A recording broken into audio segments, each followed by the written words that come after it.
So hello and welcome back to the MCC Brussels podcast. This week we're really delighted to be joined by the editor-in-chief in Brussels of El Debat, Patricia Santos. Welcome. Hi, good morning. And welcome back to the podcast to our research fellow Richard Schenk. Thanks for having me. So today we're going to be digesting the fallout of the first round elections in Romania and the ensuing scandal over TikTok. We're going to be taking a look at the EU's efforts on International Day of Violence Against Women. And we're also going to be digesting a little bit of news about whether the EU's highly valued Green Deal is coming under increasing pressure. So we kick off today with the news that's really sent shockwaves right across Europe, which is the surprise victory of a definite outsider candidate in Romania's presidential elections. Richard, who is this guy? What happened? How did he come out of nowhere to reach the top of the first round? Well, Călin Georgescu was a political nobody. He was not supported by either party, and he was polled around 5, 6, 7%. And suddenly he came out as number one in the first round of the Romanian presidential elections a week ago. And this came as a zero shock to the European establishment, because this is now they have, during the last weeks, they have suffered several electoral defeats, surprising electoral defeats in the Black Sea region, which is highly strategically important for the European elites because of the war in Ukraine, of course. The first two defeats were Pyrrhic victories in the end, were in Moldova, the referendum on the EU accession and the presidential election.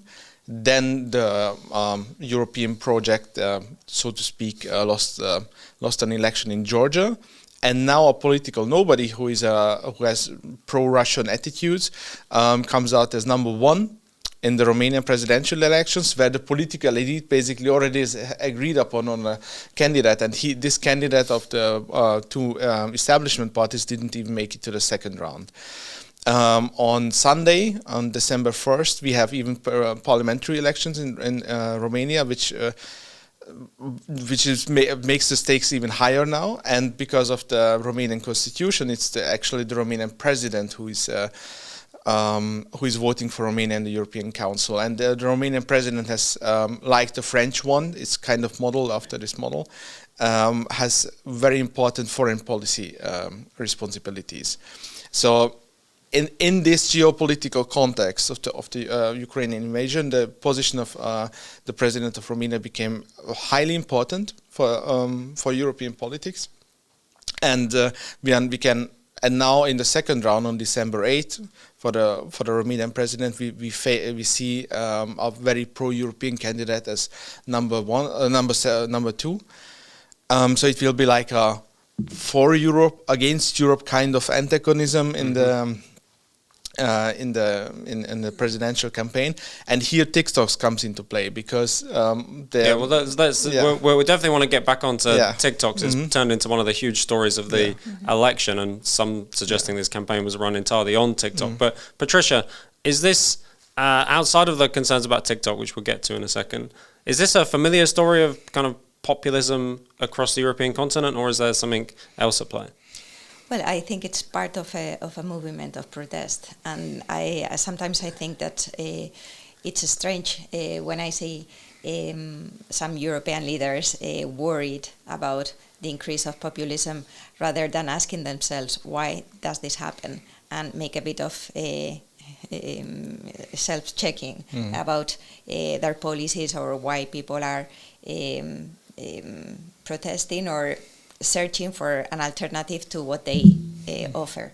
So I'm not worried about that. I think it's reality, and you have to take it and to analyze rather than protesting or being afraid of whatever. So pro-Europe, against Europe, my question would be, what kind of Europe and is at stake? Because that is the reflection that needs to be done, I think. And yeah, Richard, the headlines have just been fulfilled with the sense that this is a TikTok campaign, which is one thing, but maybe even the more dangerous part of the reporting is suggesting that either he kind of hacked the TikTok algorithm, or Russia was involved, or at its most kind of dismissive, that basically people are so stupid that they see a couple of TikToks of someone swimming in a lake, and then they automatically go and vote for whoever they've seen on TikTok. This has reached a fever pitch now with suggestions they might even ban TikTok in Romania as a response. What have you made of all this?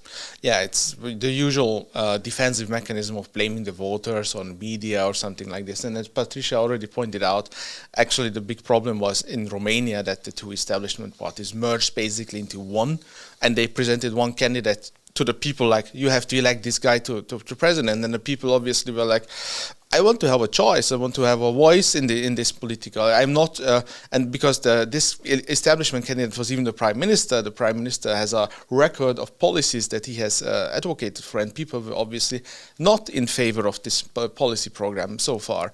So just to blame TikTok is, to be honest, very superficial. It's not going to. Even if you are against Georgescu, it's not going to help you in any fashion. It's just a defensive mechanism. And the serious question in the Romanian case would be how they just took, from a Western point of view, we just took Romanian support for the current Ukraine policies for granted, while in the country itself there were divisions on this issue. And because we basically swept away all these concerns, there was no serious genuine political debate within the country, and this is obviously necessary to have a genuine support within the country, even if you are on a very pro-Ukrainian stance. You have to give the Romanian people a bit of leeway to build their own opinion on these issues. Yeah, and Patricia, the calls to maybe even ban TikTok as a response. This is part and parcel of the EU elite's response to every time an election doesn't go their way. Well, the bottom line is that freedom of speech is structurally part of democracy, so you cannot, banning or shutting down its censorship. And that's something that, we should support all kind of communication and all kind of media outlets and all kind of information. So, and I'd rather invest in people's education if that's a problem. And regarding the Romanian problem, it's already done. So I think it's pointless just to discuss or to argue about what do we do with TikTok if it's already, if the propaganda has taken place, it has already. And as Richard was pointing out a moment ago, it is a big country for a campaign to be successful and to really divert the people's opinion on the elections. I think that, I don't decide my vote just watching TikTok. I'd rather think of my experience for my years and then I make my decision. Yeah.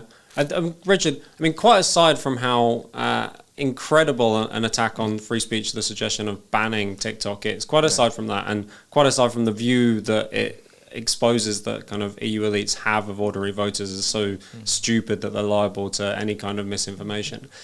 Doesn't it also show that, there's such a void in politics and in Romanian politics, as you were alluding to earlier, that it can actually be possible that somebody who's just a little bit outside the mainstream on a platform that other people are maybe not that interested in or looking at suddenly garners people's attention because maybe he's the only person who's raising a few kind of questions, whether we like his answers or not.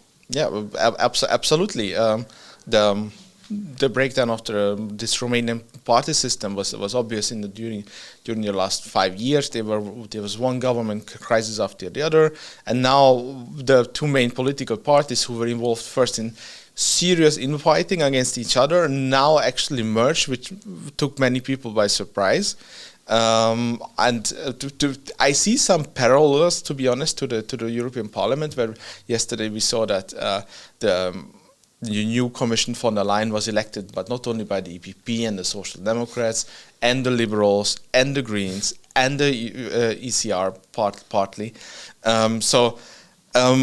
Historically, there used to be a pro-European majority, as they call it always, of the European People's Party and the Social Democrats. This broke down until 2014, and now they're just trying to expand this coalition as far as it goes. But as Politico pointed out in a very good chart, even though they are expanding the number of parties, the actual votes casted in favor of the European Commission are going down and down and down, because this exposes a lot of divisions within the party. So if we try to do these machinations with the party system, where people are, when you have all these giant coalitions towards the centrist coalitions, it blurs the party lines. Like we have seen this countless times also in member states, and you need to give people alternatives on the ballot paper. Then they can genuinely vote for one alternative or the other, and then the quality of democracy increases. It's not that hard.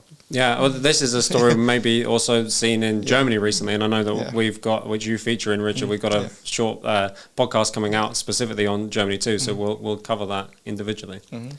So one other topic that's been kind of floating around Brussels, it's been brewing for a little bit, but has really burst into the open, I think, this week, is the question of whether the EU's kind of highly valued Green Deal, which really is kind of package of different policies, is under some considerable threat. We saw in the run-up to the European parliamentary elections an attempt to kind of rebrand it as various different things, but a couple of stories recently have maybe suggested that it's in greater trouble than maybe many people assumed. Richard, are they going to abandon their beloved green policies, or is it just tinkering around the edges? It's tinkering around the edges, but out of sheer necessity. The Green Deal has created several European directives that are not fully implemented yet, so we don't feel the impact yet, because they were so complicated, they were such outrageous bureaucratic monsters that they couldn't be implemented. So member states and companies and organizations signaled back to the commissions, this is not going to end well.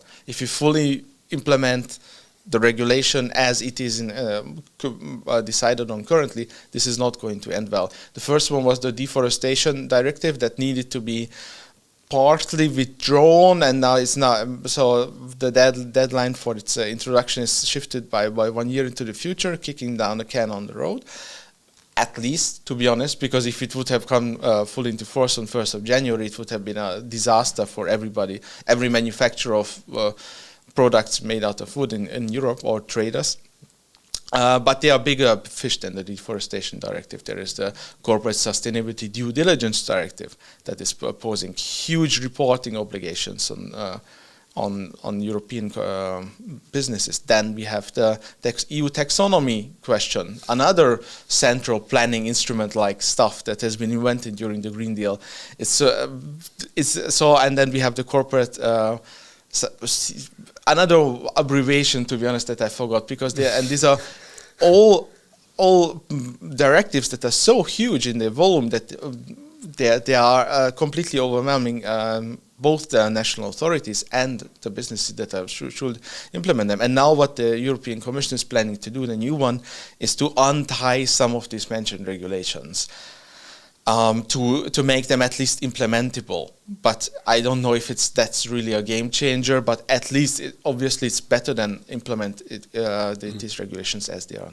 And Patricia, when we see kind of from country to country across Europe, I mean, epitomized by Germany in many respects, but in many places, enormous economic challenges that lots of people analyze as being at least partly the product of new green reporting requirements or emissions targets and such like. Do we need a more kind of open, honest conversation about the cost that the Green Deal is having?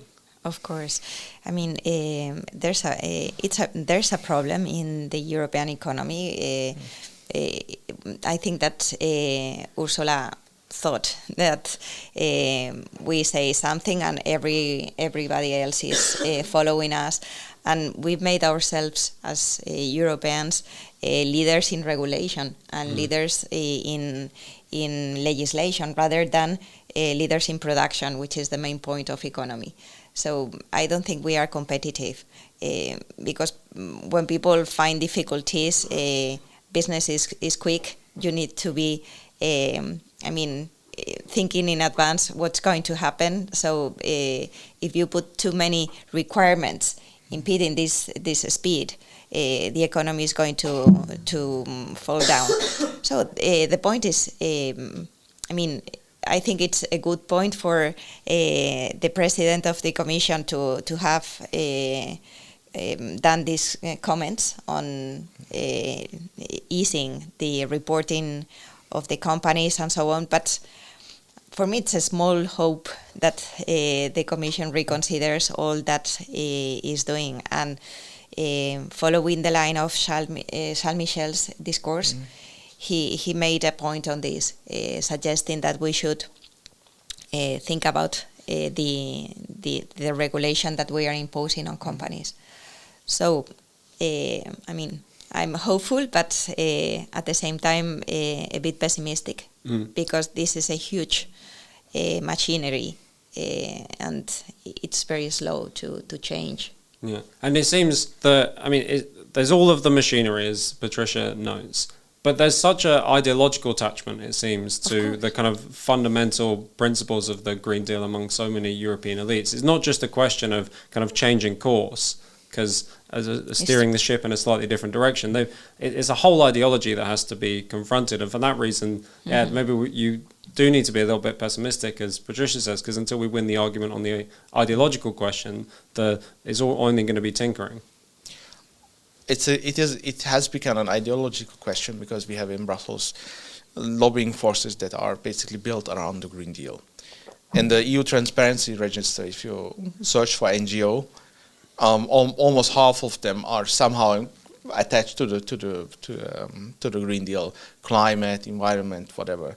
And these people often advocate for do not even have us influence on European politics, but they also afterwards build up their business model, so to speak, around these regulations. Under the former Green Deal chief of the European Commission, Frans Timmermans, he made actually one of these green environmentalist NGOs spokespersons, Diederik Samson, his chief of staff, who now had direct access to the core of the European decision-making process. And we saw the impact of this. That now this lobbying power had direct access to the core of decision-making. And but these people are still around. It's not that because they have elections, they are gone now. Also, I wanted to add that all regulations have a face and have a name behind a commissioner, and they belong to the Greens, which is, I mean, I think 7% of the huge, seats in the Parliament. But they are writing and proposing and defending. So that's why it's so green everything and so radical at some point. It is not someone more in the center or in the conservative side or even the socialist. So it's completely biased. We are talking, I mean, the proposal member is someone of the Greens. So what can you expect? I mean, but nobody knows. So you receive it as a country, you receive the pack with the directive, and you get crazy. Nobody asks, is this really representative of the whole Parliament? I mean, yeah, and although, as we know, the EPP are as committed to green ideology and green regulations as anyone else, even if they occasionally are sensible enough to course correct. Mm-hmm. True, and also von der Leyen committed herself to support the guy who was the youngest commissioner ever when he took the target of climate and the Green Deal. She committed herself to support him. So whatever he said, she was just saying, okay, let's go. Let's move on. That's the line. So, I mean, to be in Brussels, you can't but miss that there's every single week or every single day, there's a week celebrating something, a day on this particular issue or that. But one of the most fundamental and one that kind of EU elites never miss a chance to rally the flag around is International Day of Violence Against Women, which was this Monday. Now, the question here, I think, Patricia, is not so much should we have attention against violence against women and what should we do about it, but the fact that these kind of symbolic, this focus on symbolism is really detractive from any kind of practical or policy-oriented activities. Is that right? I think so. I completely agree with you, Jacob. I mean, if I have now, it's winter. We have we are cold here in Brussels, and imagine that you have your heating machine at home and it really breaks. So I wouldn't raise awareness about the heating is not working. I'd rather call the technician just to repair it. And if I wait for another week and I sit at breakfast with my family and say, let's raise awareness about the heating because it's not working. It's the second week or third week. I mean, we can raise awareness about problems, but in the end, I think that the best thing you can do is to say, well, today is someday, whatever. We've signed these agreements. We have these policies going on. We are doing this study, or we can release this report that we've been doing this year for knowing the facts and the numbers and the reasons why this problem is there. So I really agree with you that maybe it's a bit propagandistic at some point. But Richard, they play a kind of these days play actually kind of a central role in the kind of coherence of EU elites in the formation of policy. First, you announce a day, then you secure some funding to do various studies or policy objectives, and then before you know it, what was just a single day has turned into a whole year-long activity of studies. Mm-hmm. What we just saw now, it was only the tip of the iceberg. If you look, currently there's plenary week in Strasbourg, and if you look on the agenda of the European Parliament, you will see that a lot of the time is dedicated to not European countries. Something like discussing the war situation in Ukraine is obviously has to do something with European interests. But do we really need to dedicate a debate to the situation in Mozambique or to people in Algeria? Or because obviously the individual cases are often compelling and there's some seriousness to it, but the overall amount that the European Parliament dedicates on its agenda to these issues is seriously distracting the flow of legislation in the Parliament. We have no time to speak about economy, we have no time to speak about defense or migration issues that are really at the core of Europe's problems right now, because we are always speaking about this highly symbolic culture war issues on the European Parliament's agenda. And to be honest, nobody watches it, not even these debates, not even the MEPs themselves are in the chamber. And way less people watch these debates online than many people think here in the Brussels bubble. So get rid of that.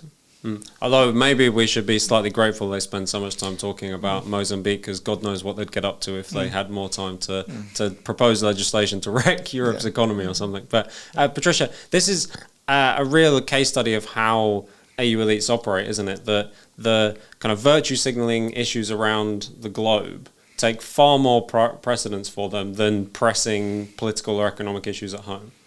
Could be. I mean, there's something that I have learned here is that, like it or not, national policy is decided here, at least for European countries. So we should know more about who proposes, what proposes, how is the session, the discussion, the debates about our issues. So the more we talk about of other things that really have connection with us, I don't deny that. But it could be that we need to measure, or we need to put a line, or dedicate, I mean, depending on how it is going to affect us. Otherwise, we transform us in something that we are not, like United Nations, let's say. So we are not that, and the purpose of the European Union was not that at the beginning. So it is about economy, free movements among citizens, so and sharing the same fundamental rights and the rule of law. So, and it is for a particular territory. So if we began to make it something different, so we need to revise again all the rules and decide about it, and it makes a whole new discourse. But we are trying to do something in between, so I think it doesn't work. So yes, plenty that we do need to expose in Brussels, Patricia. I really agree, and making kind of plain what happens here is really, really important. But and over the next couple of weeks, we've got some important work to do on this. We've got a really interesting event next week looking at migration and national identity, which everyone will be able to watch on our live stream if you're not in Brussels. But also in the next few days, we'll be dropping a kind of deep dive look at what's happened in Germany. We've alluded to that already, but kind of the situation in Germany is in many ways so emblematic of what's happened in broader European countries. So stay with us on the MCC Brussels podcast, and we'll see you again soon.